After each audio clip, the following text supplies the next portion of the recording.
আলহামদুলিল্লাহ আলহামদুলিল্লাহ রাব্বিল আলামিন আসসালাতু ওয়াসসালামু আলা সাইয়্যিদিল মুরসালিন ওয়া আলা আলিহি ওয়া সাহবিহি আজমাইন।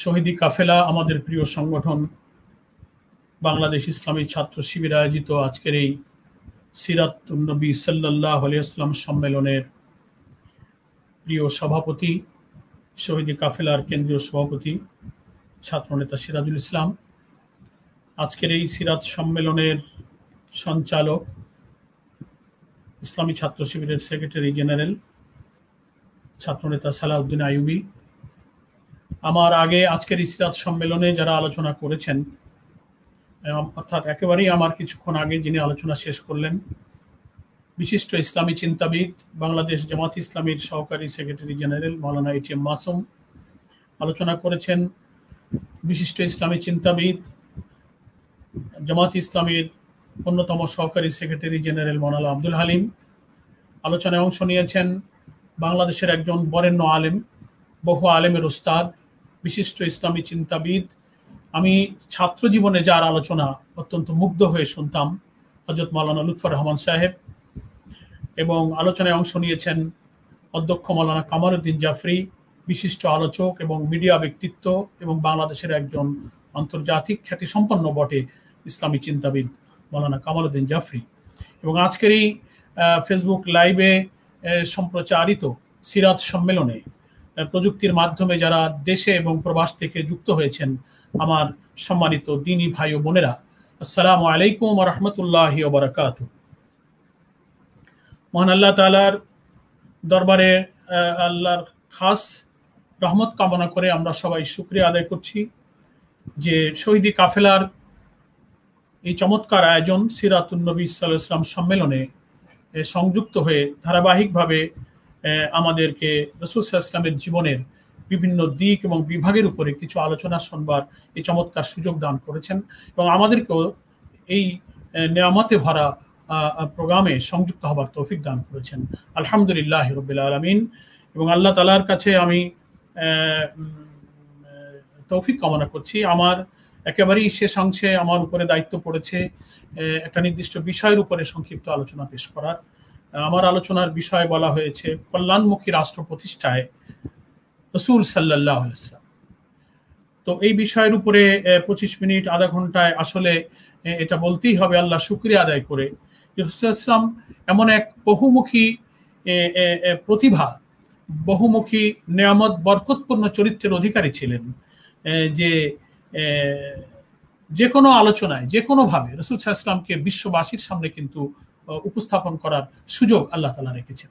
তার আদর্শ এত দেদীপ্যমান, কিন্তু 23 বছরের নবুয়তের জীবনে প্রিয় হাবিবের যে সংগ্রামী জীবন, 13 বছর মক্কায় কত কষ্ট তিনি করলেন, ইসলামী সমাজ এবং রাষ্ট্র প্রতিষ্ঠার পর 10 বছর মদিনায় তিনি ইতিহাসের কি স্বর্ণোজ্জ্বল যুগ উপহার দিলেন, সে সম্পর্কে এত দিক এবং বিভাগ যেগুলো তার বিশাল রাষ্ট্রের যে পরিধি ছিল এবং যে বিশাল কর্মযজ্ঞ ছিল, সেগুলো এত সংক্ষিপ্ত সময় আলোচনা তুলে ধরা যাবে না। তবে শুকরিয়া যে আজকের এই সিরাত সম্মেলনে রাসূল সাল্লাল্লাহু আলাইহি ওয়াসাল্লামের জীবনের এক একটা দিককে এক একজন আলোচকের দায়িত্ব দেওয়া হয়েছে। সময় সংক্ষিপ্ত হলেও যতটা সম্ভব আমি আল্লাহ সাহায্য চাই এবং আপনাদের সকলের কাছে দোয়া চাই যে কল্যাণমুখী রাষ্ট্র প্রতিষ্ঠায় রাসূল সাল্লাল্লাহু আলাইহি ওয়াসাল্লামের এই ভূমিকার উপরে আমি যেন দু একটি কথা আপনাদের খেদমতে পেশ করতে পারি।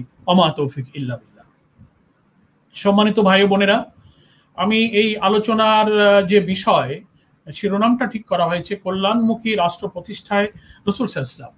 এই আলোচনায় আলটিমেটলি আমরা দুটো দিককে প্রতিবাদ্য হিসেবে নিতে পারি আলোচনাটা পরিষ্কার করার জন্য। একটা হচ্ছে রাসূল সাল্লাল্লাহু আলাইহি ওয়াসাল্লাম কেমন কল্যাণমুখী রাষ্ট্র প্রতিষ্ঠা করেছিলেন, সে রাষ্ট্রের একটা চিত্র, একটা ছবি সংক্ষিপ্তভাবে অন্তত 20-25 মিনিটে আমাদের সামনে নিয়ে আসতে পারা, এটা একটা আলোচনার দিক আমি মনে করি। আরেকটা দিক হলো যে সেই কল্যাণমুখী রাষ্ট্র রাসূল সাল্লাল্লাহু আলাইহি ওয়াসাল্লাম কিভাবে প্রতিষ্ঠিত করেছিলেন, কি পদ্ধতিতে তিনি এই কল্যাণমুখী রাষ্ট্র কায়েম করেছিলেন, সেই পদ্ধতিটাও এখানে অত্যন্ত প্রাসঙ্গিক এবং আলোচনার জন্য প্রতিপাদ্য। তো এই দুটো দিক আমি আলোচনায় পৃথক পৃথকভাবে আপনাদের খেদমতে পেশ করার জন্য চেষ্টা করব।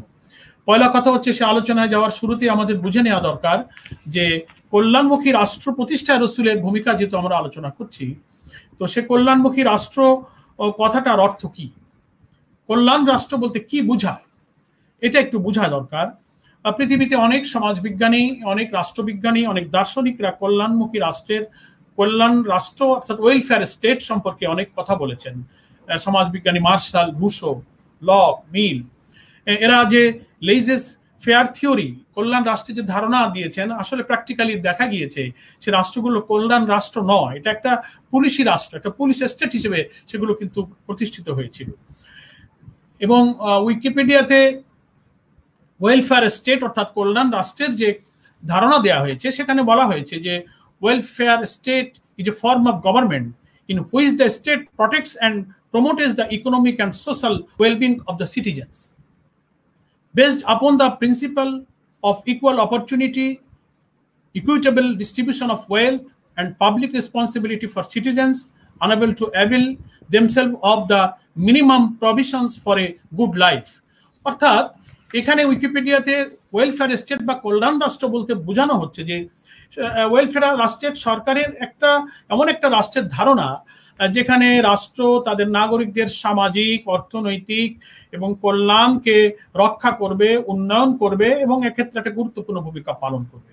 এমনকি একটা রাষ্ট্রের যারা অক্ষম, যারা আয় উপার্জন করতে পারে না বা কোনো কারণে তাদের কাজ নেই, সমতার ভিত্তিতে তাদের সম্পদের সমানুপাতিক বিধান করে তাদেরও একটা সুখী জীবনের নিশ্চয়তা যারা দিতে পারে, দায়বদ্ধতা যারা নিতে পারে, এটাকে একটা ওয়েলফেয়ার স্টেট হিসেবে বলা হয়েছে। কিন্তু রাসূল আকরাম সাল্লাল্লাহু আলাইহি ওয়াসাল্লাম তার যে কল্যাণ রাষ্ট্রের ধারণা, তিনি যে কল্যাণ রাষ্ট্র প্রতিষ্ঠিত করেছিলেন এবং যে মহান আল্লাহ রাব্বুল আলামিন এই কল্যাণ রাষ্ট্রের ধারণা তিনি কোরআন মজিদে দিয়ে প্রিয় নবী মুহাম্মদ মুস্তাফা সাল্লাল্লাহু আলাইহি ওয়াসাল্লামকে পরিষ্কার করে বলে দিয়েছেন যে একটা রাষ্ট্র ক্ষমতা হাতে আসলে পরে যে হোয়াট ইজ হিজ ডিউটি, তার কর্তব্য কি হবে, সেটার ওয়েলফেয়ার যে অ্যাক্টিভিটিসটা কি। আল্লাহ তাআলা কোরআন মজিদে সূরা হজের 41 নম্বর আয়াতে প্রিয় নবীর শানে একথা বলে দিয়েছিলেন যে রাসূল সাল্লাল্লাহু আলাইহি ওয়াসাল্লাম যে রাষ্ট্রের দায়িত্ব নিয়ে তিনি মদিনাতে গভর্নমেন্টের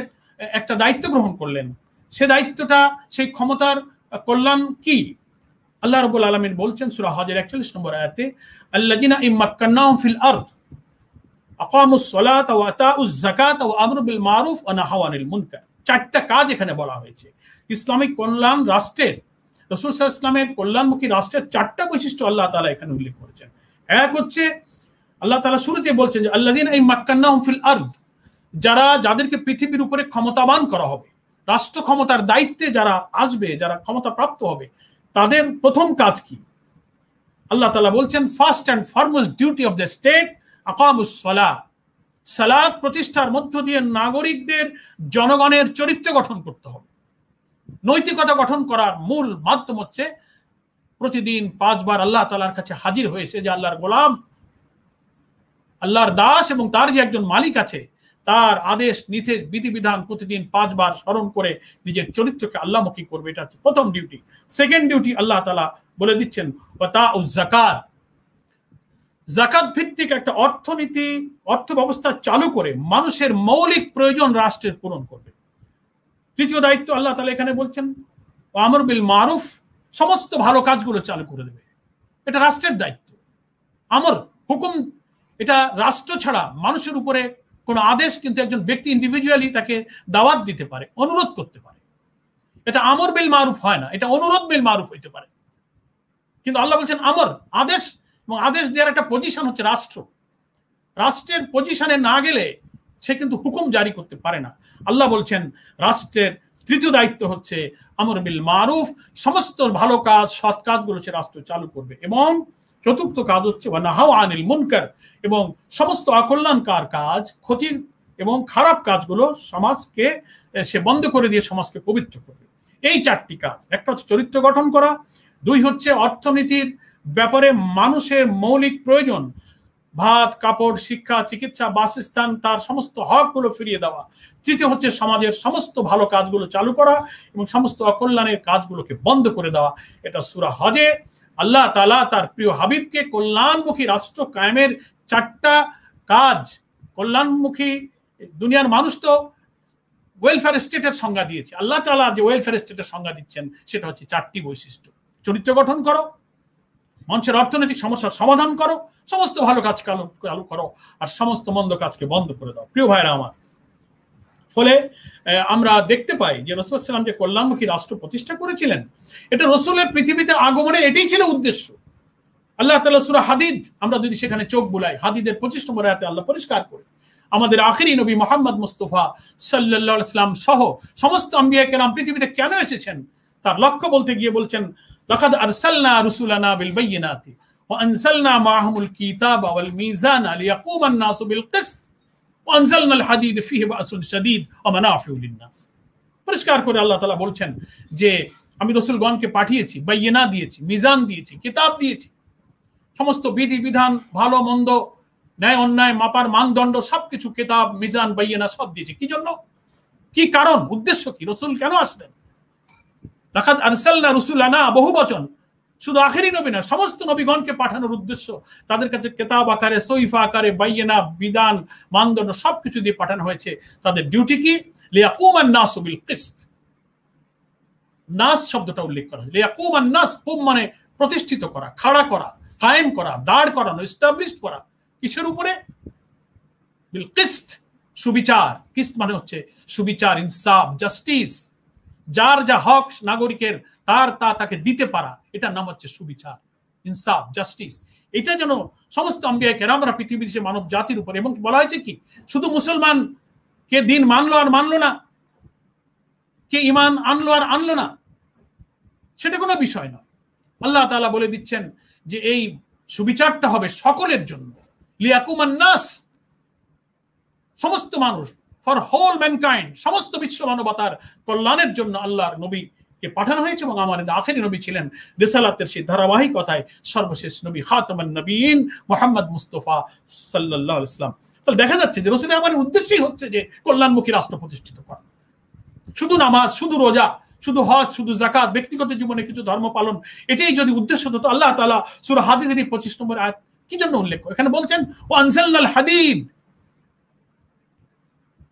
হাদীদের শাব্দিক অর্থ হচ্ছে লৌহ, রূপক অর্থে এখানে রাষ্ট্র শক্তিকে রূপক অর্থে ব্যবহার করা হয়েছে।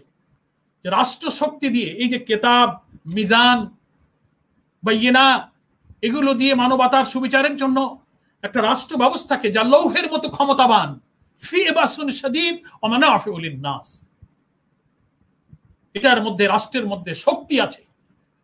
আল্লাহর এই বিধান, এই সুবিচার কায়েমের জন্য সে প্রয়োজনে রাষ্ট্র শক্তি প্রয়োগ করবে, ওয়া মানাফিউ লিন-নাস, এবং রাষ্ট্রের মধ্যে যেমন শক্তি প্রয়োগের সুযোগ রেখেছি, এবং মানুষের জন্য ওয়া মানাফিউ লিন-নাস, মানুষের জন্য কল্যাণ করার সুযোগ এই রাষ্ট্রের মধ্যে আছে। সম্মানিত ভাই ও বোনেরা, যারা আজকে দেশে এবং প্রবাসে আমাদের প্রাণপ্রিয় কাফেলা ইসলামী ছাত্র শিবিরের এই সিরাত সম্মেলনে আমরা আলোচনায় যুক্ত হয়েছি, আমরা এটা মনে রাখবো যে রাসূল আগমনের উদ্দেশ্য হচ্ছে যে বিশ্ব মানবতার কল্যাণমুখী রাষ্ট্র প্রতিষ্ঠার জন্যই আল্লাহ তাআলা রাসূলগণকে পাঠিয়েছিলেন, এবং সেই দায়িত্বই রাসূলগণ পালন করেছেন, যেটা আল্লাহ তাআলা কোরআন মজিদে আরো অনেক সূরাতে বলেছেন, লিইয়ুযহিরাহু আলাদ দীনি কুল্লি। আর যত মতবাদ, আর যত দিন, আর যত সমাজ, রাষ্ট্র ব্যবস্থা প্রতিষ্ঠিত থাকবে, তার উপরে আল্লাহর এই দ্বীনকে জাহির করা, বিজয়ী করা, প্রতিষ্ঠিত করা, এটা নবী রাসূলের আগমনের উদ্দেশ্য ছিল। ইভেন আমরা যদি সূরা আল ইমরানের 110 নম্বর আয়াতে চলে যাই, সেখানে আল্লাহ তাআলা বলছেন কুনতুম খায়রা উম্মাতিন উখরিজাত লিন-নাস তা'মুরুনা বিল মা'রুফ ওয়া তানহাউনা আনিল মুনকার। একই কথা আমাদের সকলের পরিচিত জায়গা, যে আমাদের আশায় এখানে আগমনের উদ্দেশ্য হচ্ছে উখরিজাত লিন-নাস, এটা মানবতার জন্য, for human being, whole mankind, তাদের বেটারমেন্টের জন্য, তাদের কল্যাণের জন্য, তাদের ওয়েলফেয়ারের জন্য মানুষের এখানে উখরিজাত লিন-নাস, তাদের আগমন, তাদের এখানে আবির্ভাব ঘটেছে সেজন্য। ফলে রাসূল সাল্লাল্লাহু আলাইহি ওয়াসাল্লাম কেমন রাষ্ট্র প্রতিষ্ঠা করেছিলেন, যেহেতু সময় কম, খুব সংক্ষেপে আমি সেদিকে আপনাদেরকে একটু নিয়ে যেতে চাই।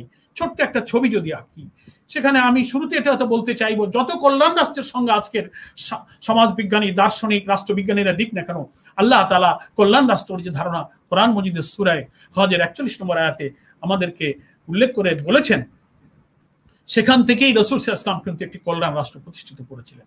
এবং তিনি হাদিস শরীফে পরিষ্কার করে বলে গিয়েছেন যে খায়রুল কুরুনি কারনি, সর্বোত্তম যুগ হলো আমার যুগ, কারনি আমার যে যুগ, আমার যে রাজ্য, আমার যে সময়, আমার যে যুগ, আমি যে সমাজ প্রতিষ্ঠা করেছি, এটা হচ্ছে খৈরুল কুরুন, সর্বোত্তম যুগ হচ্ছে আমার যুগ।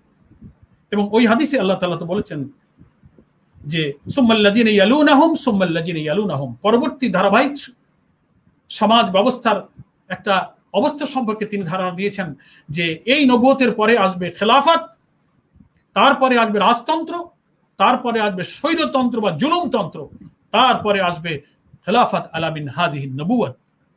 আমরা ইতিহাসের ধারাবাহিকতায় দেখতে পাই আমাদের প্রিয় নবীর ১৫০০ বছর চলে যাওয়ার পর যে ধারাবাহিকতা, রাষ্ট্র ব্যবস্থা, সমাজ ব্যবস্থা ধারাবাহিকতায় নবুওয়াত চলে গিয়েছেন, খেলাফতের যুগ বিদায় হয়েছে, রাজতন্ত্রের যুগেরও যাওয়ার পর এখন স্বৈরতন্ত্র, জুলুমতন্ত্রের যুগে আমরা কিন্তু এখন অতিক্রম করছি।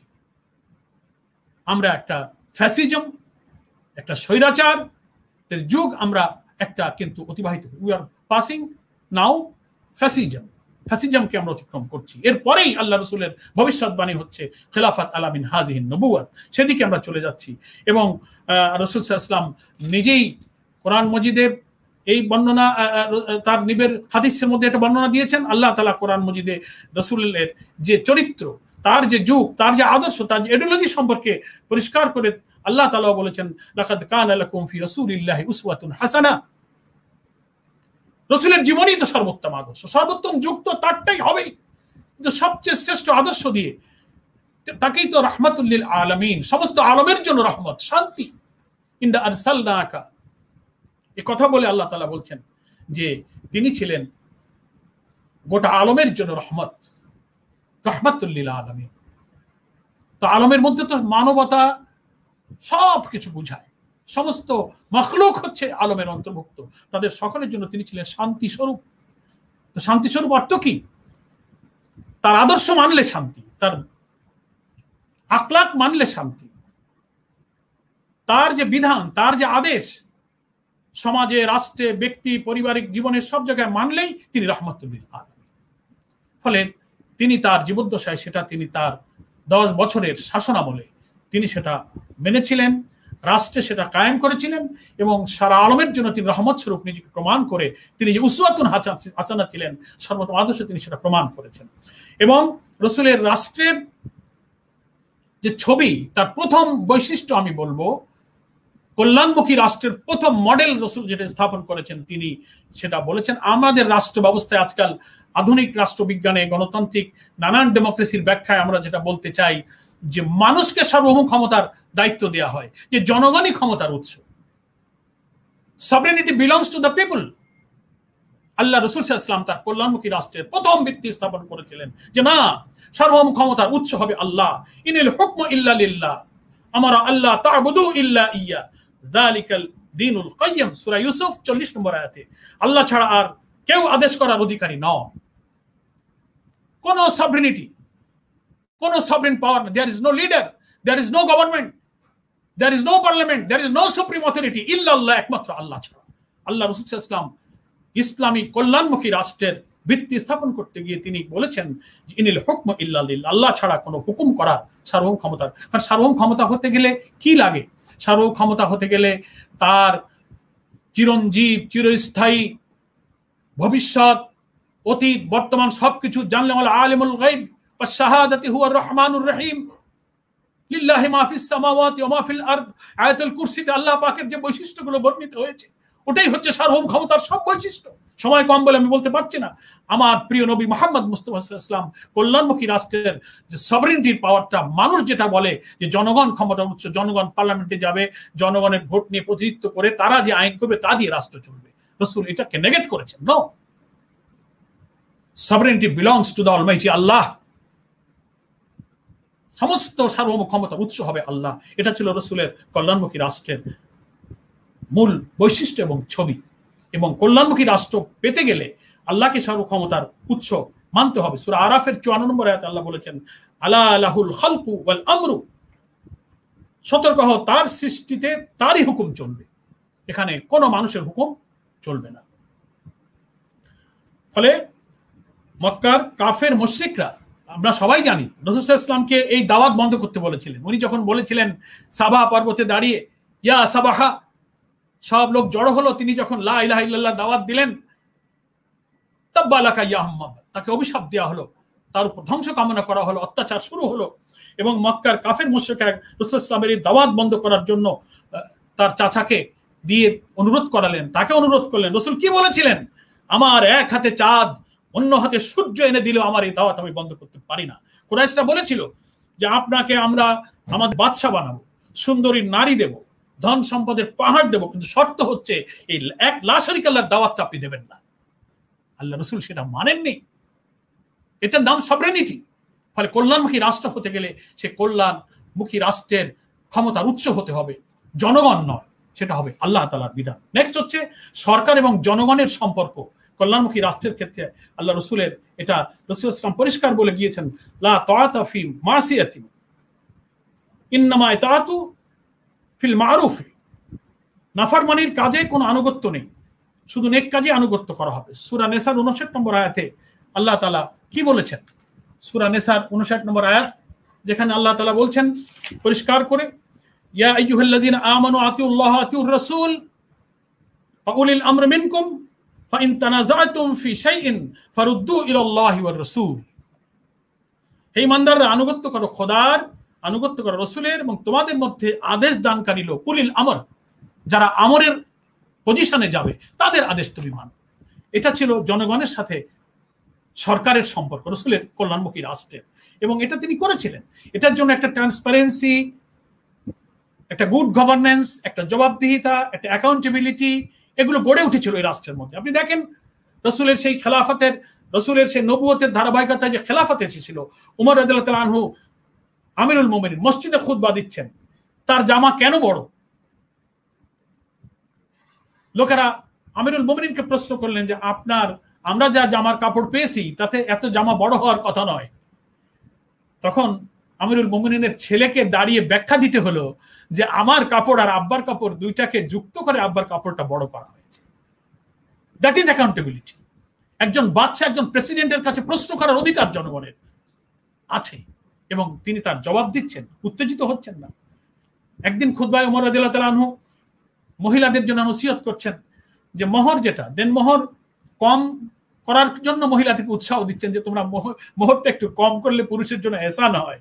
এক মহিলা দাঁড়িয়ে প্রতিবাদ করলেন যে না, এটা আমাদের অধিকার, আল্লাহ আমাকে দিয়েছেন, আমি যা আমার মোহরের জন্য আমার এখতিয়ার আছে আমার সেটা ধার্য করার। আপনাকে আমাদের আল্লাহর অধিকার হরণ করার ক্ষমতা কে দিয়েছে? ইয়া আমিরুল মুমিনিন। আমিরুল মুমিনের কথা শুনে তাজ্জব। তখন সেই মহিলার কথা তিনি মেনে নিলেন এবং এখতিয়ার দিলেন যে না, মহিলাদের সম্মতিতেই মোহর ধার্য হবে।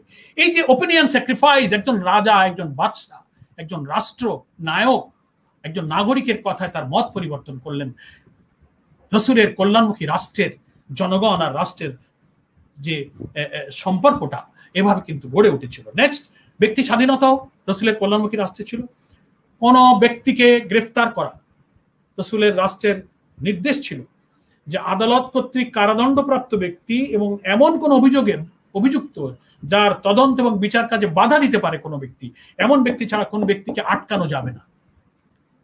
পার্সোনাল ফ্রিডম ছিল। এবং আমরা জানি একটি রাসূলের জীবনের ঘটনা যে রাসূলের সামনে একদিন মদিনার কিছু লোককে গ্রেফতার করে নিয়ে আসা হলো। একজন সাহাবী এসে প্রশ্ন করলেন 2 বার, ইয়া রাসূলুল্লাহ, আমার প্রতিবেশীকে কেন গ্রেফতার করা হয়েছে? আল্লাহর নবী খবর নিয়ে দেখলেন যে এই গ্রেফতারটা ঠিক হয়নি, রাসূল তাকে মুক্তির আদেশ দিয়ে দিলেন। রাসূলের কল্যাণমুখী রাষ্ট্রে অর্থনৈতিক নিরাপত্তার ব্যাপারে আল্লাহ তাআলার প্রিয় রাসূল আল্লাহর আদেশ কোরআনে যা পেয়েছিলেন তা দিয়ে জনগণের জন্য একটা যে ইকোনমিক্যাল সেফটি, সিকিউরিটি, নিরাপত্তা, খাদ্য, বস্ত্র, শিক্ষা, চিকিৎসা, বাসস্থানের নিরাপত্তা আল্লাহ নবী দিয়েছিলেন। হালাল হারামের মানদণ্ড আল্লাহ তাআলা তাকে ঠিক করে দিয়েছিলেন, কোন আয়ের পথ হালাল, কোনটা হারাম, কোনটা অবচয়, কোনটা সুদ। ওয়াহাল্লাল্লাহুল বাইয়া ওয়া হাররামার রিবা আল্লাহ করেছেন। যাকাতকে বাধ্যতামূলক করেছেন, উত্তরাধিকার আইন করেছেন, মিরাসি আইন করেছেন, এতিমের হক বলেছেন। এইভাবে একটা ইকোনমিক্যাল ব্যবস্থার কাঠামো আল্লাহ তাআলা কোরআন মজিদে দিয়েছিলেন। আল্লাহর নবী তা দিয়ে কিন্তু রাষ্ট্রের কল্যাণমুখী কাঠামো তৈরি করেছিলেন এবং সকল রাষ্ট্রের সকল নাগরিকের বুনিয়াদী প্রয়োজন আল্লাহ রাসূল পূরণ করেছিলেন। এবং সরকারের দায়িত্ব অন্ন, বস্ত্র, শিক্ষা, চিকিৎসা, বাসস্থান। রাসূল বলেছেন, হাদিসটা আপনাদের সকলে জানা আছে হয়তো, রাসূল বলছেন যে রাষ্ট্র ও সরকার সকল অভিভাবকহীনদের অভিভাবক এবং সাহায্যকারী।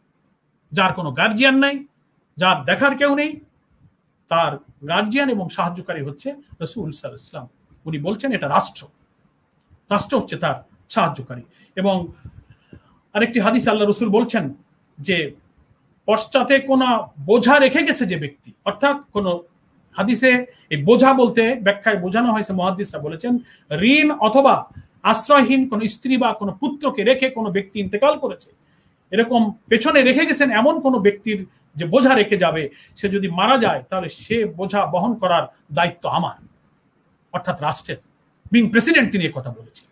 ফলে অভিভাবকহীন মানুষের, এতিম, অসহায়, যার কোনো গার্জিয়ান নাই, যার কোনো অভিভাবক নাই, যার সাহায্যকারী নাই, তার দায়িত্ব হচ্ছে ইসলামী রাষ্ট্রের। এবং ইসলামী কল্যাণ রাষ্ট্রের রসুলের ফর্মুলাই এটা তিনি দিয়ে গিয়েছেন যে হয় রাষ্ট্রকে মানুষকে কাজ দিয়ে তার জীবন জীবিকার ব্যবস্থা করতে হবে, তা না দিতে পারলে তার ভরণ পোষণ এবং নিরাপত্তার দায়িত্ব রাষ্ট্রকে পালন করতে হবে। কিন্তু একটি কল্যাণমুখী রাষ্ট্রে কোনো মানুষ না খেয়ে থাকতে পারবে না। অন্নহীন, বস্ত্রহীন, নিরন্ন, ক্ষুধার্ত মানুষের আহাজারি কোন কল্যাণমুখী রাষ্ট্রের বৈশিষ্ট্য হতে পারে না। রাসূল আকরাম সাল্লাল্লাহু আলাইহি ওয়াসাল্লাম সেই কল্যাণমুখী অর্থনীতি নিরাপত্তা দিয়েছিলেন। এবং তিনি কোরআন মজিদে আল্লাহ তাআলা রাসূলকে দিয়ে এই চমৎকার এক বিধান দিয়েছেন, ওয়াফি আমওয়ালিহিম হাক্কুল লিসাইল ওয়াল মাহরুম, তোমাদের সকলের সম্পদে যারা সাইল, যারা মাহরুম, যারা প্রার্থনা করবে আর যারা বঞ্চিত, তাদের সকলের অধিকার সম্পদশালীদের সম্পদের মধ্যে আল্লাহই রেখে দিয়েছে। ফলে অর্থনীতির সাম্যের এবং সম্পদের বন্টনকে ভারসাম্যপূর্ণভাবে সুবন্টিত করে নাগরিকদের মধ্যে অর্থনৈতিক বৈষম্যহীন এক সমাজ কায়েম করার যে চমৎকার বিধান রসুলের কল্যাণমুখী রাষ্ট্রে ছিল। নেক্সট আমরা চলে যেতে পারি, সময় কম, যে রসুলের কল্যাণমুখী রাষ্ট্রে অমুসলিম যারা থাকবেন, জিম্মি যারা থাকবেন, অন্য মতবাদে যারা বিশ্বাসী হবেন, তাদের আজাদি আল্লাহ রসুলের রাষ্ট্রে ছিল।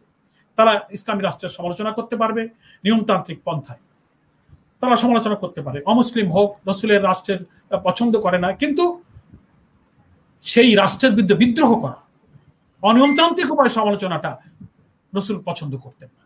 নিয়মতান্ত্রিক পন্থায় সকলের কথা তিনি শুনেছেন এবং সকলকে অধিকার তিনি দিয়েছেন। এবং কল্যাণমুখী রাষ্ট্রের যিনি প্রেসিডেন্ট হবেন, রাষ্ট্র পরিচালক হবেন, আল্লাহ রসুল নিজের জীবনকে দিয়ে সে মডেল তিনি স্থাপন করেছেন যে ইন্না আকরামাকুম ইনদাল্লাহি আতকাকুম। আল্লাহ বলেছেন যে নেতৃত্বের মানদণ্ড হচ্ছে তোমাদের মধ্যে আল্লাহকে যে বেশি ভয় করবে, যার বেশি তাকওয়া, সে বেশি সম্মানিত হবে। লিডারশিপের এটা একটা কোয়ালিটি আল্লাহ তাআলা ইসলামী রাষ্ট্রে বা কল্যাণমুখী রাষ্ট্রের সব পর্যায়ে, মন্ত্রিত্ব বলেন, গভর্নর বলেন, ডিসি বলেন, ইউনো বলেন, পুলিশে বলেন, সেনাবাহিনীতে বলেন, every sector, every tyre of our society, যারা যেখানে থাকবে তার মধ্যে যার অন্তরে যত আল্লাহর ভয়, যার যত তাকওয়া, তাকে তিনি পদ পদবীর দিক থেকে তিনি সম্মানিত হবেন, তিনি পদস্থ জায়গায় যাবেন। এবং আমানতটা, রাষ্ট্রের দায়িত্বটার ব্যাপারে আল্লাহ তাআলা এই কনসেপশন দিয়েছেন, ইন্নাল্লাহা ইয়া'মুরুকুম আন তুআদ্দুল আমানাতি ইলা আহলিহা। আল্লাহ তাআলা আদেশ দিচ্ছেন যে আমানতটা, রাষ্ট্রের আমানত, ক্ষমতার আমানত, সম্পদের আমানত, কথার আমানত, সবকিছু আমানত। ইন্নাল্লাহা ইয়া'মুরুকুম, আল্লাহ তোমাদেরকে আদেশ দিচ্ছেন, আন তুআদ্দুল আমানাতি ইলা আহলিহা, তোমাদের আমানত সমতা উপযুক্ত ব্যক্তির উপরে অর্পণ করো। যে অর্থের আমানত রাখতে পারে না, কথার আমানত রাখতে পারে না, সম্পদের আমানতের খেয়ানত করে, তার সে কোনো রাষ্ট্রের দায়িত্বে আসতে পারবে না। ফলে রাষ্ট্র পরিচালনার ক্ষেত্রে, রাষ্ট্রের বিভিন্ন দায়িত্ব পালনের ক্ষেত্রে কোন ক্যাটাগরির লোক হবে, রাসূল সাল্লাল্লাহু আলাইহি ওয়াসাল্লাম কিন্তু আবু বকরের মতো, উমরের মতো, ওসমানের মতো, জায়েদের মতো এই সমস্ত মানুষগুলো তিনি তৈরি করে এই আমানতদার মক্কার 13 বছরের কঠিন পরীক্ষার আগুনে দগ্ধ হয়ে আল্লাহ তাআলা এত পছন্দ করেছিলেন। এই পরীক্ষার শেষ বেলা আল্লাহ আয়াত নাযিল করে বললেন যে হুয়া ইজতাবাকুম ওয়া মা জাআলা আলাইকুম ফিদ-দীন মিন হারাজ, আল্লাহ তোমাদেরকে বাছাই করেছেন, তোমরা বাছাই হয়েছো। 13 বছরের ঘর ছেড়ে, বাড়ি ছেড়ে, পিতার চেয়ে আমাকে ভালোবেসেছো, স্ত্রীর চেয়ে ভালোবেসেছো, সন্তানের চেয়ে ভালোবেসেছো, সম্পদ ছেড়েছো আমার জন্য। ফলে এই বাছাইতে তোমরা টিকে গেছো। ওয়াস্তাবাকুম, এই যে পরীক্ষায় তারা উত্তীর্ণ হয়েছিল, তারাই মদিনায় যাওয়ার পরে আল্লাহ তাআলা তাদেরকে এই আমানতের যোগ্য মনে করে রাষ্ট্রের দায়িত্ব তাদেরকে দিয়েছিলেন।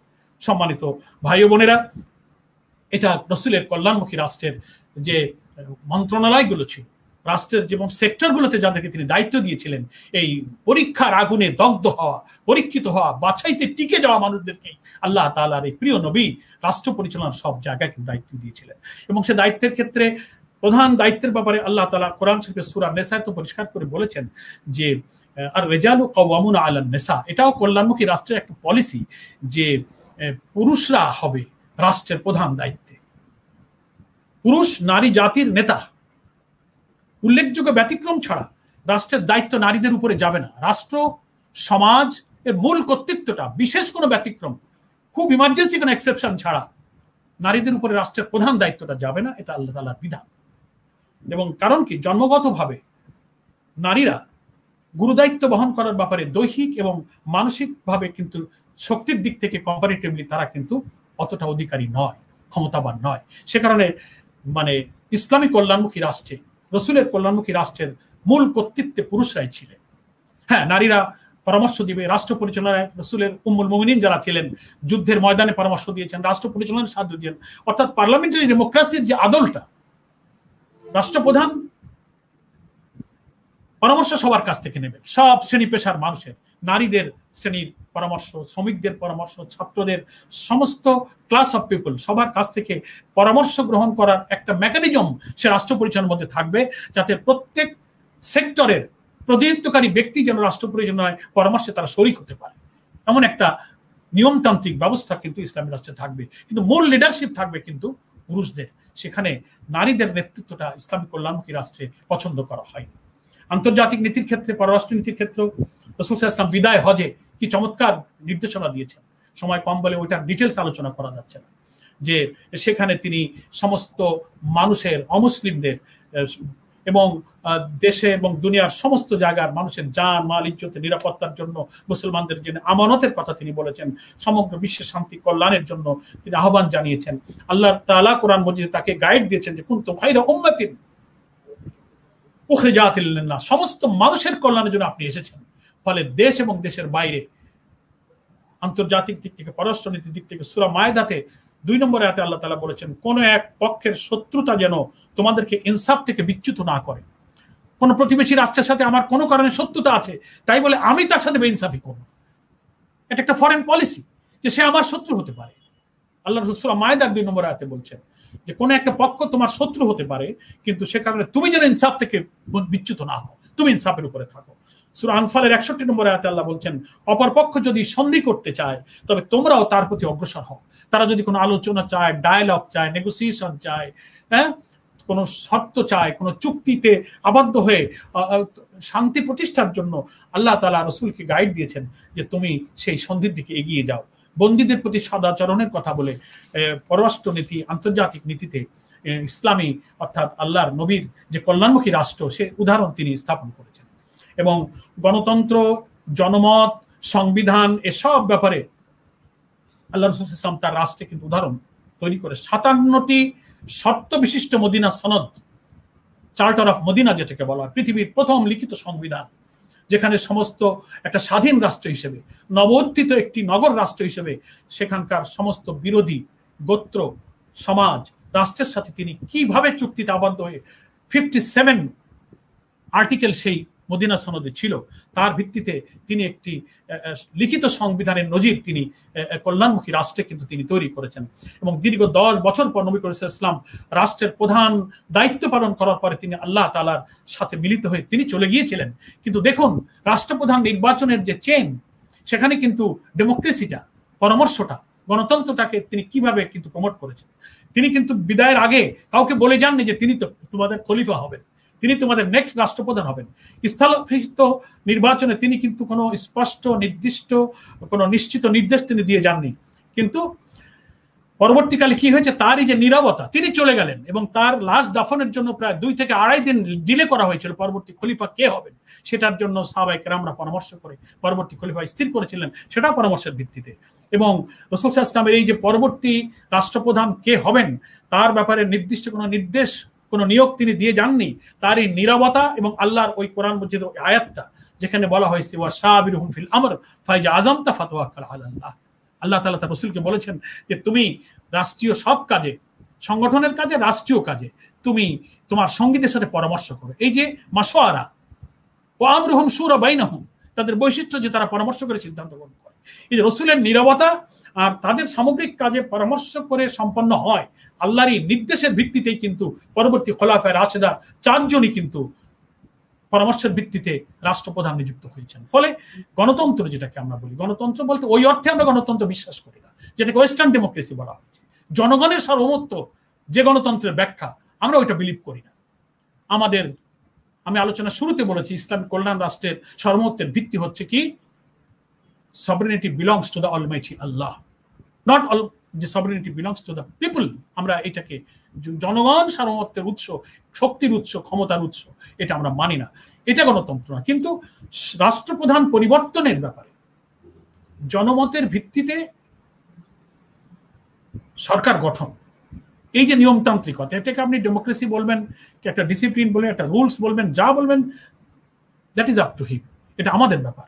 কিন্তু বিশ্বে জনমত নিয়ে সরকার পরিবর্তন আর সরকারকে বিদায় করার এই সিস্টেমটা যেভাবে গড়ে উঠেছে, ওইটাকে ইসলাম সমর্থন করে। এবং সেটা দেখা যায় হযরত আবু বকর রাদিয়াল্লাহু আনহু, হযরত ওমর রাদিয়াল্লাহু আনহু, ওসমান রাদিয়াল্লাহু আনহু, আলী রাদিয়াল্লাহু আনহু, চারজন প্রকাশ্য জনসম্মেলনে 2.5 বছর যে আবু বকর খেলাফতের দায়িত্ব পালন করলেন, সেটা প্রকাশ্য সম্মেলনে জনগণের মাঝে পরামর্শ করে কিন্তু তিনি খলিফা নিযুক্ত হয়েছিলেন।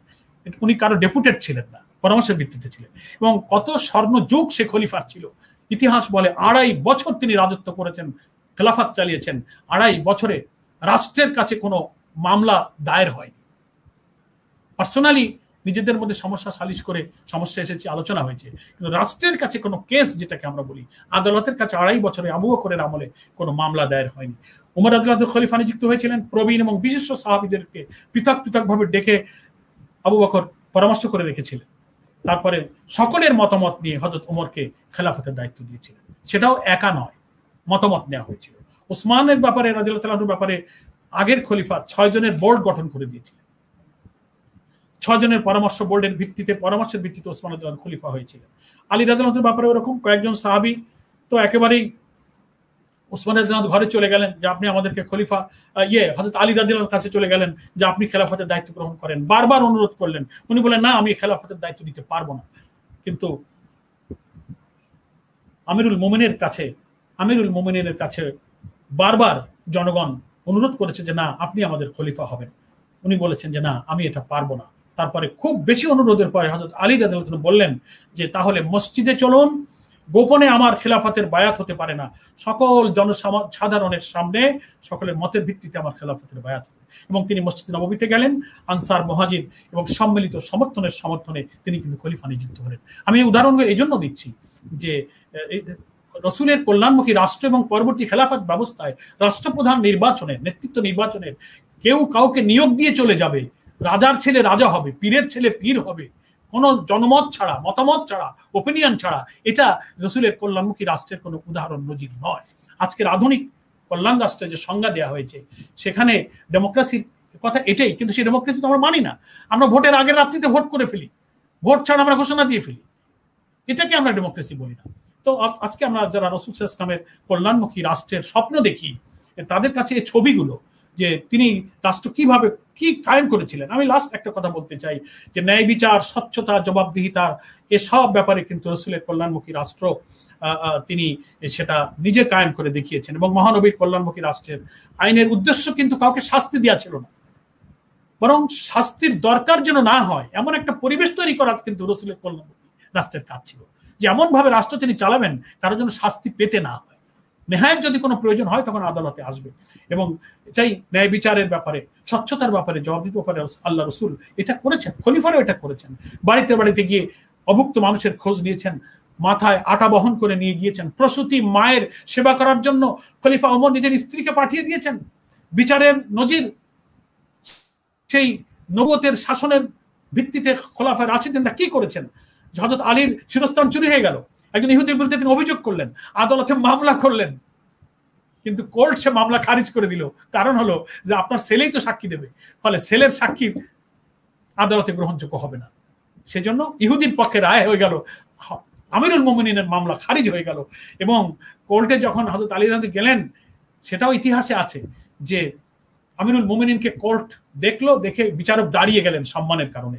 আমিরুল মুমিনিন বললেন যে অতিরিক্ত সম্মান দেখিয়ে আপনি কিন্তু পক্ষপাতিত্ব করেছেন, সব আসামির মতো, সব বাদী বিবাদীর মতো আমিও আজকে কোর্টে এসেছি, তো আমার সাথে সমমর্যাদার ভিত্তিতে আদালতের আচরণ হবে, কিন্তু আমাকে দেখে অতিরিক্ত সম্মান দেখানোর জন্য যে দাঁড়িয়ে যাওয়া হয়েছে, আমিরুল মুমিনিন বললেন এটা হচ্ছে একটা পক্ষপাতিত্ব। কত বড় সুবিচার, কত বড় মর্যাদা, কত বড় আইনের শাসন, কত বড় জবাবদিহিতা, এটা খেয়াল রাখতে হবে। এবং ওটা আমরা জানি যে কুরাইশের বনি মখজুম গোত্রের এক মহিলা চুরি করলো, হাত কাটা ফয়সালা হয়ে গেল, রসুলের সবচেয়ে প্রিয় ভাজন উসামা বিন জায়েদ রাদিয়াল্লাহু তাআলা আনহু, তিনি সুপারিশ করলেন যে না, একটু তাকে রক্ষা করা যায় কিনা। রসুল কি বলেছিলেন যে আমার কন্যা ফাতেমাও যদি চুরি করে তা আমি তার হাত কেটে দিতাম। জাস্টিস। ফলে কোনো সুপারিশ, কোনো তদবিরে কাজ হয়নি। ইনসাফ তো ইনসাফ। নারী অধিকারের ব্যাপারে একেবারে অনুরূপ, যে রাসূল সাল্লাল্লাহু আলাইহি ওয়াসাল্লাম পরিষ্কার হাদিসের মধ্যে বলেছেন যে কন্যা সন্তানকে জান্নাতের কারণ বলেছেন, তাদের উত্তরাধিকার, তাদের মহর, তাদের জন্য আলাদা আইন, মায়ের পদতলে সন্তানের বেহেশত। হ্যাঁ, স্ত্রীকে, মেয়েদেরকে বলা হয়েছে সে পছন্দকৃত কোনো স্বামী বাছাই করার ব্যাপারে তাকে এখতিয়ার এবং স্বাধীনতা দেওয়া হয়েছে, বাধ্য করা যাবে না। এগুলো দিয়ে আল্লাহ তাআলার প্রিয় রাসূল নারীদের যে মায়ের মর্যাদায় স্থান করেছেন, তার সন্তুষ্টি, মায়ের সন্তুষ্টি ছাড়া জান্নাত হবে না। এগুলো আমাদের মধ্যে আজকে নারী অধিকারের জন্য যারা কথা বলেন, আজকে নারী নীতির মধ্য দিয়ে নারীদেরকে যারা ভোগ্যপণ্যের দিকে নিয়ে চলে যাচ্ছেন, রসুলের কল্যাণমুখী রাষ্ট্র কিন্তু নারীর মর্যাদা সম্মানের ক্ষেত্রে এক অনবদ্য ইতিহাস তৈরি করেছে দুনিয়াতে। সময় কম, আমি জাস্ট একটু ইঙ্গিত দিয়ে বলে যাচ্ছি। এবং আমি শ্রমজীবীদের কথা একটু বলতে চাই যে রাসূল সাল্লাল্লাহু আলাইহি ওয়াসাল্লাম শ্রমজীবী, দুঃখী, বঞ্চিত মানুষদেরকে খুব পছন্দ করতেন। একদিন এক শ্রমিক সাহাবী মরুভূমিতে কষ্ট করে ধূসর মরুতে কোদাল চালিয়ে পাথরের মধ্যে তিনি জীবিকা উপার্জন করতে গিয়েছেন। কাছে যখন এসেছেন দেখে তার হাতের মধ্যে কালো দাগ পড়ে গেছে। আল্লাহ রসুল বলছে, তোমার হাতটা আমাকে দাও তো, তোমার হাতে কালো দাগ কেন? উনি বলছে, ইয়া রাসূলুল্লাহ, আমি এই বালুময় মরুভূমির মধ্যে রিজিকের জন্য আমি শক্ত মাটিতে কোদাল চালাতে গিয়ে আমার হাতে কালো দাগ পড়েছে। আল্লাহ রসুল তার হাতটা নিয়ে মুখে চুমু দিলেন যে হালাল রুজি, ঘাম ঝরিয়ে যে রুজি উপার্জন করে সেটা হচ্ছে উত্তম রুজি, আল্লাহর কাছে তার মর্যাদা। একথা বলে আল্লাহ রসুল তাকে চুমু খেলেন। আল্লাহ রসুল তো দোয়া করতেন, আল্লাহুম্মা আহিনি মিসকিনান, আল্লাহ তুমি মিসকিনদের সাথে, অভাবীদের সাথে তুমি আমাকে বাঁচিয়ে রাখো।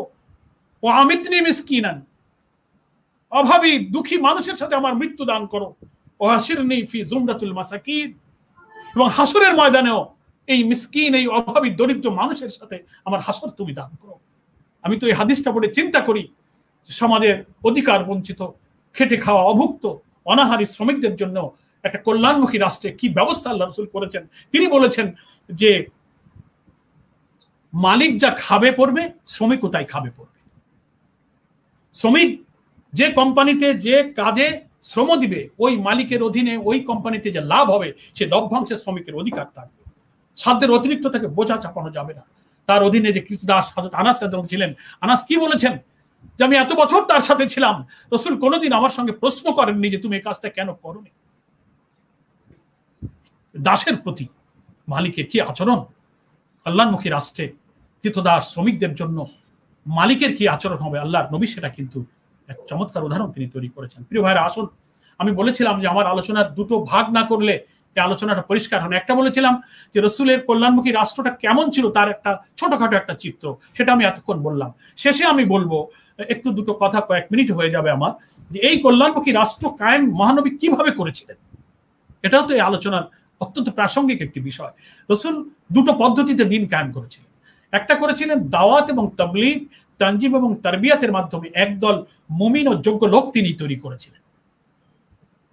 এবং রসুলের এই চারটে দফা ছিল। দাওয়াত দিয়ে লোকদেরকে দ্বীনের পথে তিনি ডেকেছেন, সংগঠিত করেছেন এবং তাদেরকে তিনি প্রশিক্ষণ দিয়েছেন। এই সমস্ত কাজ করে তাদেরকে যোগ্য করে গড়ে তুলেছেন, যেটা আল্লাহ তাআলা রাসূল সাল্লাল্লাহু আলাইহি ওয়াসাল্লাম মক্কার জীবনে এই কষ্ট তিনি করেছেন। পরীক্ষায় সংগঠিত করে লোকদেরকে সংগঠিত জীবনে এনে তাদেরকে কোরআন শরীফের কয়েকটা জায়গা আমি বলি, সময় কম। সূরা বাকারার 129, 159, আল ইমরানের 164, সূরা জুমার 2 নম্বর আয়াতে এই যে তারবিয়াত, প্রশিক্ষণ, লোক তৈরি করা, দাওয়াত দেওয়া, মানুষকে কাছে এনে লোক তৈরি করার, এটা একটা ইতিবাচক পদ্ধতি। এবং এর মধ্যে একটা নেগেটিভ পদ্ধতি ছিল। এই কাজ করতে গিয়ে যারা নির্যাতনের শিকার হয়েছেন, উত্তপ্ত মরুর বালুতে পাথর চাপা দিয়ে কষ্ট দেওয়া হয়েছে, আংড়া আগুনে শোয়ানো হয়েছে, টুকরা টুকরা করে হযরত খুবাইবকে শহীদ করা হয়েছে। এই যে কঠিন অগ্নি পরীক্ষায় মানে নিজের জীবনকে দগ্ধ করে করে তার মধ্যে কিন্তু ইসলামিক কল্যাণ রাষ্ট্র গঠনের সৈনিক তৈরি হওয়ার একটা যোগ্যতা তার মধ্যে তৈরি হয়। নেফাকি দূর হয়ে যায়, আত্মত্যাগের কোয়ালিটি জগে, আনুগত্যের কোয়ালিটি তার মধ্যে পয়দা হয়। তো একটা হচ্ছে যে থিওরিটিক্যাল ক্লাস, তরবিয়াত, কোরআন তেলাওয়াত, দার্স, টিসি, টিএস সব বেদারি করে আমরা মানুষকে যে জ্ঞানগত যে প্রশিক্ষণটা দিই, এটা একটা জিনিস। এটা হচ্ছে আমার প্রশিক্ষণের লোক তৈরির পজিটিভ পদ্ধতি। নেগেটিভ পদ্ধতি হচ্ছে যে ময়দানে কাজ করতে করতে, দাওয়াত দিতে দিতে, সংগঠন করতে করতে, দিনের কর্মসূচি বাস্তবায়ন করতে গিয়ে তারা বাধার সম্মুখীন হবে, শহীদ হবে, মার খাবে, পঙ্গু হবে, হারিয়ে যাবে, চাকরি থাকবে না, খাদ্য, বস্ত্র, অনাহার এগুলোর মুখোমুখি সে হবে। আল্লাহ তাআলা যেভাবে বলেছেন, ওয়ালা নাবলুওয়ান্নাকুম বিশাইয়্যিন মিনাল খাউফি ওয়াল জুই ওয়া নাকসিম মিনাল আমওয়াল, এসব পরীক্ষা দিয়ে দিয়ে মানুষের মধ্যে একটা কোয়ালিটি তৈরি হয়। এটাও কিন্তু লোক তৈরি করার, এটাকে বলা হয়েছে নেতিবাচক একটা নেগেটিভ পদ্ধতি। সংঘাতমুখর জীবন দিয়ে একটা চরিত্র তৈরি হয়। শুধু ইউনিভার্সিটির ক্লাস করে লোকেরা কিন্তু ভালো টিচার, ভালো ছাত্র হয় না, ল্যাবরেটরি থেকে প্র্যাকটিক্যাল ক্লাস করতে হয়। ইসলামী আন্দোলনের লোক তৈরির দুটো পদ্ধতি, একটা হচ্ছে নসিহা, তাকওয়া, তরবিয়াত, অনুশীলন, প্রশিক্ষণ, লেখাপড়া, ওয়াল্লিমুহুল কিতাব ওয়াল হিকমা ওয়া ইউযাক্কিহিম, এই যত কথা বলা আছে। আর ফিল্ডে, ময়দানে নিজেকে ছেড়ে দিয়ে প্রতিরোধের সম্মুখীন হয়ে সেখানে টিকিয়ে রাখতে পেরে নিজের নেফাকি দূর করে ইখলাস তৈরি করা, তাকওয়া তৈরি করা, আল্লাহর জন্য জজবা তৈরি করা, শাহাদাতের তামান্না তৈরি। এটা শুধু প্র্যাকটিক্যাল ক্লাস করে হয় না, ওটার জন্য ফিল্ডে যেতে হয়। সাঁতার কিভাবে শিখতে হবে ওইটার একটা লিখিত বই পড়ে যদি আপনি সারা বছর ক্লাস করান, ওই ব্যক্তি সাঁতার শিখবে না। ওকে পানিতে ছাড়তে হবে, ধরতে হবে, দুই পা দাপাদাপি করবে, নাকে একটু পানি যাবে, মুখে একটু যাবে, একটু ডুববে, একটু উঠবে, ওর পরে সাঁতার শিখবে। ও ইসলামী আন্দোলনের কর্মী তৈরির এই দুটো পড়ে, একটা থিওরিটিক্যাল, একটা প্র্যাকটিক্যাল। আর এইভাবে যখন একদল লোক তৈরি হবে, লাস্ট হচ্ছে যে আল্লাহ তাআলা কোরআনের সূরা নূরের 55 নম্বর আয়াতে ওয়াদা করেছেন, ওয়াদাল্লাহুল লাযিনা আমানু মিনকুম ওয়া আমিলুস সালিহাতি লা ইস্তাখলিফান্নাহুম ফিল আরদ। আল্লাহ ওয়াদা করছেন যে ঈমান আনার পরে যে নিজের চরিত্রকে, যোগ্যতাকে সালেহিনদের মতো যোগ্য করে গড়ে তুলবে, আল্লাহ কমিটমেন্ট করছেন লা ইস্তাখলিফান্নাহুম ফিল আরদ, আমি তাদেরকে খেলাফতের দায়িত্ব দান করব। আলহামদুলিল্লাহ। ফলে দুটো কথা, একটা হচ্ছে একদল যোগ্য মানুষ তৈরি করা লাগবে, দুই হচ্ছে মানুষ একবার তৈরি হয়ে গেলে জনগণ যদি আল্লাহর আইন ও সত্যের শাসন পছন্দ করে আমাদের পক্ষে জনমত দিয়ে দেয়, তো আল্লাহ তাদের হাতে খেলাফতের দায়িত্ব দিয়ে দেবে। এবং সেটা হতে হবে নিয়মতান্ত্রিক পন্থায়, কোনো হটকারী, কোনো চরমপন্থা, তথাকথিত জঙ্গিবাদ এবং মানুষ হত্যা করে বিশৃঙ্খলা তৈরি করে ক্ষমতা যাওয়ার পথ ইসলাম সমর্থন করে না। পাবলিক অপিনিয়ন, জনমত তৈরি করতে, মানুষের হৃদয়কে জয় করতে হবে।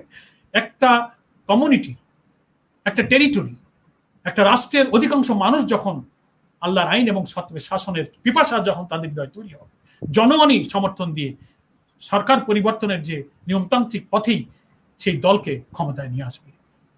এটি হচ্ছে নিয়মতান্ত্রিক পন্থা। এই দুটো পথা কল্যাণমুখী রাষ্ট্র কায়েমে মহানবীর পদ্ধতি দুটো, একটা একদল যোগ্য লোক তৈরি করা, দুই হচ্ছে জনগণ সৎ এবং এই যোগ্য লোক যদি পছন্দ করে ফেলে তাহলে আল্লাহ তাকে তার নিয়মে ক্ষমতায় নিয়ে আসবেন। প্রিয় ভাইরা আমার, এই ক্ষমতা হাতে পেয়ে কিভাবে রসুলের এই কল্যাণমুখী রাষ্ট্রে আমরা রূপ দেব, সেই জন্য প্রচারমূলক কাজ, রাষ্ট্র যদি আপনি চলে যান তাহলে প্রচারমূলক কাজ আপনি করবেন, জনগণের মন মগজ গড়ে তুলবেন, শিক্ষা ব্যবস্থাকে পুনর্গঠন করবেন, সৎযোগ্য নাগরিক তৈরি করবেন এবং রাষ্ট্রপ্রধান খলিফার দায়িত্ব পালনের যে বর্ণনা আমি দিচ্ছি সেইভাবে দায়িত্ব পালন করবে। জান মাল ইজ্জতে নিরাপত্তার সুবিচারের দিকে সে যাবে এবং রাষ্ট্রকে দুষ্টের দমন শিষ্টের পালনের পলিসিতে গিয়ে আইনকে রাষ্ট্রকে হাতিয়ার হিসেবে কাজে লাগিয়ে একটি কল্যাণকার শাসন চালু করতে হবে।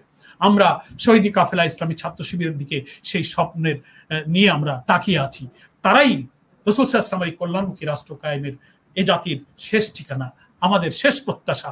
আমরা শত শত শহীদের রক্তের কাফনে মোড়া এই শহীদি কাফেলার দিকে গোটা জাতি একটা আবেগ নিয়ে, একটা আকুতি নিয়ে তাকিয়ে আছে। আমরা আর কত শহীদ হব, আমাদের আর কত রক্ত ঝরবে, আমাদের লোকের আর কত মজলুম হবে, বাড়িঘর ছেড়ে পথে প্রান্তরে রুটি রুজি হারিয়ে মানুষ আজকে পেরেশান হয়ে গেছে। রাসূল সাল্লাল্লাহু আলাইহি ওয়াসাল্লামের একটি কল্যাণমুখী রাষ্ট্রের স্বপ্ন তারা দেখছে, এই স্বপ্ন কখন বাস্তবায়িত হবে? আমরা আমাদের প্রিয় কাফেলা ইসলামী ছাত্র শিবিরের দিকে তাকিয়ে আছি।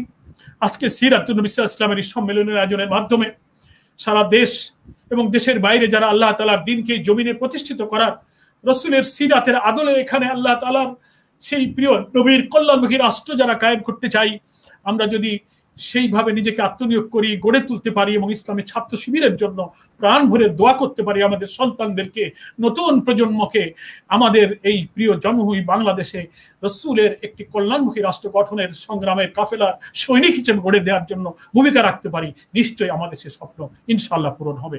শিবিরের জন্য আমার দোয়া রইল। আমি আশা করি ইসলামী ছাত্র শিবির জাতির সে প্রত্যাশা পূরণ করবে।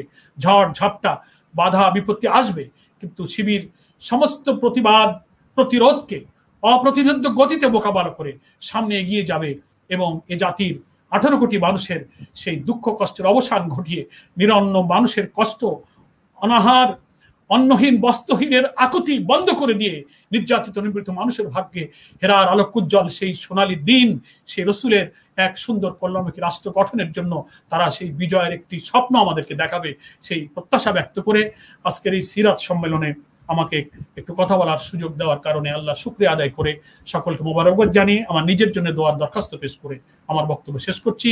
ওমা তৌফিক ইল্লা বিল্লাহ। আসসালামু আলাইকুম ওয়া রাহমাতুল্লাহি ওয়া বারাকাতুহু।